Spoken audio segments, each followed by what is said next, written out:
అందరికీ నమస్తే. కేసీఆర్ సార్ ఏమంటుండో, నోటీసులు అంట అక్రమం అంట. నోటీసులు ఇవ్వడం అక్రమం, అయినా విచారణకు వస్తా. నా మీద తప్పు లేకున్నా కూడా విచారణకు వస్తున్నా.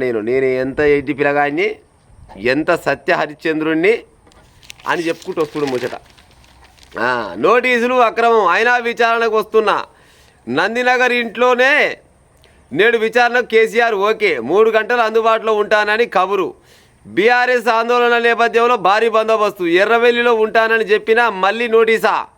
ఎర్రవెల్లిలో ఉంటానని చెప్పినాక మళ్ళీ నోటీస్. సరే, నాకు ఎర్రవెల్లికి రావాలా కానీ నేను ఏడ ఉంచి ఆడికి రావాలన్నట్లు లెక్కినది. ఇంకా 65 దాటినందుకు నన్ను ఉన్న చోటే విచారించాలి. సుప్రీంకోర్టు తీర్పు స్పష్టంగా ఉన్నా సిట్ చట్ట ప్రకారం వ్యవహరించడం లేదు.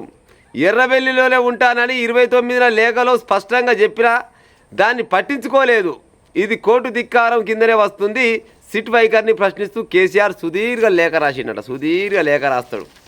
ఈయనేమంటాడు, అలా కొడుకో, పైశాచిక ఆనందం పొందడం దారుణం. కేటీఆర్ నివాసం లేని ఇంటికి నోటీస్ అంటిస్తారా? పోలీసులకు నిబంధనలు తెలియ. మరి ఆ అడ్రస్ ఒలియొచ్చీలకు ఇప్పుడు నందిని నగర్ ఉండే కదా, ఆ నందిని నగర్ అడ్రస్ మరి పోలీసులు వీగానే గాలికి తెలుసుకోవచ్చునా? వీళ్ళు ఇచ్చిన అడ్రస్ కాకుండా వచ్చునా? అది సరే, ఎట్టనో అట్లా అయింది ఆయప ఏనో కాడ. కానీ మరి నోటీసులు అక్రమం అయినా విచారణకు వస్తున్నాయంటే మరి అంత ఎట్టి పిల్లగాడు కావచ్చు. నాలుగులో ఇప్పుడు ఈయన కేసీఆర్ సార్కు తెలవకుండా ఇదంతా జరగవచ్చునా? ఈ ఫోన్ ట్యాపింగ్ విషయాలు మొత్తం కుల్లం మాట్లాడుకుందాం. ఫోన్ ట్యాపింగ్ విషయాలు అనేటివి కేసీఆర్ సార్కు తెలవకుండానే జరగవచ్చునా? ఇప్పుడు ఒకవేళ సిట్ అధికారులు రమ్మని చెప్పారు అనుకుందాం. పుణ్యానికి నోటీసులు వస్తే ఏమంటాం మనకైతే వస్తే ఏమంటారు? అరే ఎవరు రైడ్ దిమాగ్ తక్కువ నాకు పంపించిండు, నేను కానే కాదా, నేను నా అంతలో నేనే ఉంచి అట్టెట్ట లెక్క ఇదని తెలుసుకుంటూ వస్తాను పోలీస్ స్టేషన్కి. ఊరులా పోరా మరి ఎందుకో పోతలేడు.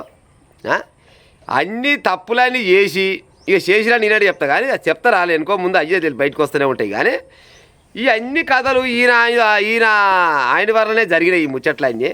కానీ ఇవాళ ఏమంటాడంటే, తప్పు నా వైపు లేకున్నా తల దించుకొని పోతున్నా, అదే తప్పు నీ వైపు ఉంటే తల తీసుకొని పోతు షేర్ ఖాన్ అన్నట్టు షౌకత్ అలీ ఖాన్ ఏదో ఉంటుంది కదా డైలాగు, చిరంజీవి డైలాగ్ ఇంద్ర సినిమాలో. ఇంకో గసూన్ డైలాగులు కొడుతున్నాడు ముచ్చట. కేటీ రామారావుది అయిపోయింది, హరీష్ రావుది అయిపోయింది, కవితమ్మది అయిపోయింది, సంతోష్ రావుది అయిపోయింది, ఇవాళ ఈరది. మరి ఏం చెప్తుండొచ్చు ముచ్చట? ఇంకేమన్నా అంటే అంటాడు, అలాగే సుక్కలు చూపించిన ఒక్కొక్కరికి నన్ను నడతారు అంతా బచ్చగాళ్ళు వాళ్ళంతా. నేను 80,000 పుస్తకాలు చదివినోని, నేను నదులకు నడక నేర్పినోని, తెలంగాణ రాష్ట్రాన్ని ఉరుకుతుంటే గుంజుకొచ్చి తెలంగాణ రాష్ట్ర ఇది కుర్చీ మీద కూర్చున్నోని నేను. నన్ను అడిగేంత మొగోళ్ళు ఉన్నారా? ఎవడన్నా ఆడేవాడన్నా? నేనేంది, నా కథ ఏంది, నా రాజస్యం ఏంది అని చెప్పొచ్చు. ఇవాళ ఇక చాలా మంది అక్కడ చాలా మంది ఏం చేశారంటే, బీఆర్ఎస్ పార్టీ వాళ్ళు కేసీఆర్ అభిమానులు ఏం చేశారు? ధర్నాలు రస్తారోకలు చేసారు. అయ్యా, ధర్నాలు చేసిన రస్తారోకలు చేసిన వాళ్ళు మీకు చిన్న మా ముచ్చట అడుగుతా, ఏమైందంటే ధర్నాలు చేసిరు ఆయన ఇయ్యాలా? కేసీఆర్ని కొనవై లోపల వేసిరా అంటే అభియోగం మోపిరు, ఆయన మీద తప్పు చేసిండేమన్న ఉద్దేశంతో ఎంక్వైరీ చేద్దామని కొనబోతురు అంతే. ఇంకా తప్పు ఒప్పాలే తేలలే. ఇంకా ఎవరైనా ముఖ్యమంత్రి అయినా, మాజీ ముఖ్యమంత్రి అయినా, ప్రధానమంత్రి అయినా, మాజీ ప్రధాని అయినా కానీ ఎవరైనా కానీ తప్పు జరిగిందేమో అని అనుమానం వస్తే నోటీసులు పంపడం అది భారత రాజ్యాంగం ప్రకారంగా ఎవరికైనా చట్టం అందరికి ఒక తీరుగానే ఉంటుంది. 65 ఏళ్ళు నాకు నిన్నే అన్ను అంటున్నావు. మరి 65 ఏళ్ళు నిన్నోళ్ళ మీద నిన్నమా నన్ను పెట్టిన వాళ్ళు మొత్తం వాళ్ళు ఏడుంటే ఆడనే పోలీస్ స్టేషన్లో కేసులు జరగవచ్చునా? లేకపోతే వాళ్ళున్న కాడనే జరగవచ్చునా? అంటే నువ్వు ముఖ్యమంత్రి కాబట్టి నువ్వు ఉన్న కాడనే జరగాలంట. నేను గాడ ఉంటే గీడట నోటీసులు అతికేస్తారంటే మరి ఈ ఇంటి అడ్రస్ ఏమెక్కడికి పెట్టినట్టు? మరి ఫామ్ హౌస్ కారు మొన్న క్లియర్గా చెప్పారు, సార్ మీరు వస్తారా మమ్మల్ని రమ్మంటారా అని క్లియర్గా చెప్పిరా చెప్పలేదా? మరి చెప్పిన కాడికి నిమ్మలాగా పోవచ్చు కదా. గవర్నమెంట్దేనా డీజిల్ పాడైపోను, డ్రైవర్ గవర్నమెంట్ వాడైనా, నువ్వు గవర్నమెంట్ మనిషి అవుతుంది. నిమ్మలంగా పోయి ఎన్నో అయినా కాడ అడిగి మరి ఎట్టయింది, ఏం కాతా, ఎవరో మాటలు విన్నావు, ఏం కాతా అని అంటే ఏ పలానా మాటలు ఎట్నో విన్నా అని తూతప్ప ఏదో అనిపించుకుని వస్తే అయిపోద్ది కదా. అట్ట ఒప్పుకోడు.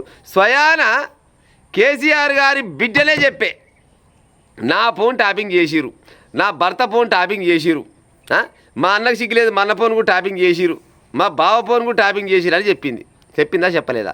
మరి చెప్పినాక మరి ఎవడు చేయొచ్చు, ఏమెక్కడికి చేయొచ్చు? మరి ఈ ఫోన్ ట్యాపింగ్లు అంతా కేసీఆర్ గారికి తెలవకుండా చేయొచ్చునా? కేసీఆర్ చేయమంటే చేసిరా, లేకపోతే వద్దంటే చేయొచ్చునా? వద్దంటే చేస్తాను కాలకేమెక్కరా?